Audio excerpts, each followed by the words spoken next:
Vietnam का एक सबसे अमीर आदमी फात नाम व्योंग इंडिया में एक बिजनेस मॉडल लेकर आ चुके हैं जो सिर्फ ओला और उबर ही नहीं बल्कि टाटा और महिंद्रा के लिए भी एक बड़ी टेंशन बन सकता है। मिल रही है जीएसएम यानी कि ग्रीन स्मार्ट मोबिलिटी से, एक ऐसी कैब कंपनी जो इंडिया में हजारों एसयूवीज अपनी कैब सर्विस में उतारने के लिए रेडी है। लेकिन सबसे शॉकिंग बात यह है कि कैब सर्विस इनका कोर बिजनेस नहीं है। और अगर ऐसी बात नहीं है तो ये इंडिया में इतना बड़ा इन्वेस्टमेंट क्यों कर रहे हैं? इस सवाल का जवाब छुपा है विनफास्ट में। विनफास्ट वियतनाम की एक बहुत ही बड़ी इलेक्ट्रिक व्हीकल कंपनी है जो तमिलनाडु इंडिया में अपना मल्टी 1000 करोड़ का मैन्युफैक्चरिंग प्लांट सेटअप कर रही है और जीएसएम इसी की एक सिस्टर कंपनी है। यानी पहले विनफास्ट अपनी इलेक्ट्रिक व्हीकल्स को बनाएगी और जीएसएम के थ्रू उसको अपनी कैब सर्विसेज में चलवाएंगी। अपनी ही गाड़ी रोड पर उतारने से कंपनी को डायरेक्ट एसेट यूटिलाइजेशन और ब्रांड विजिबिलिटी का फायदा होता है। यहीं से गेम इंटरेस्टिंग हो जाता है। ट्रेडिशनल राइड हेलिंग कंपनी जैसे ओला और उबर के अंदर ड्राइवर जो अपनी खुद की गाड़ी चलाते हैं, लेकिन जीएसएम का जो बिजनेस मॉडल है वो बिल्कुल अलग है। इसमें जो कार्स होती हैं वो पूरी तरह कंपनी ओन करती है। ड्राइवर्स जो होते हैं उनको मंथली सैलरी पे रखा जाता है, तो उसकी मेंटेनेंस कॉस्ट भी कंपनी ही बेयर करती है। यानी कि ड्राइवर्स पे एक लोड कम हो जाता है। एडिशनल जो कैब सर्विसेज इंडिया में उसमें आप बड़ी बार आप लोगों ने फेस किया होगा कि राइड्स कैंसिल हो जाती हैं, लेकिन जीएसएम में ऐसा होने के चांसेस लगभग ना के बराबर है और राइड क्वालिटी भी आपको बहुत बेहतर मिलती है। जीएसएम का असली बिजनेस स्ट्रेटेजी है हर कार को एक मूविंग शोरूम बना देना। जब आप राइड करते हैं तो आप उसकी एक साइलेंट इलेक्ट्रिक ड्राइव को फील करते हैं, साथ ही साथ आप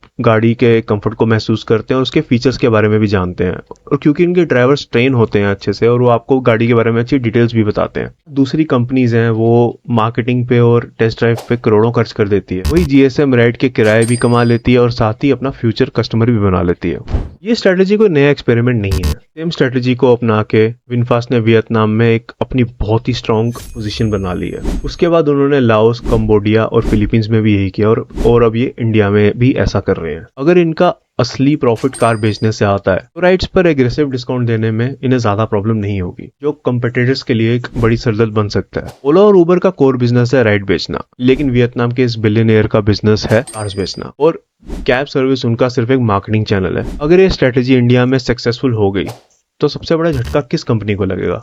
ओला, उबर, टाटा या महिंद्रा? और क्यों? कमेंट्स में जरूर बताएं।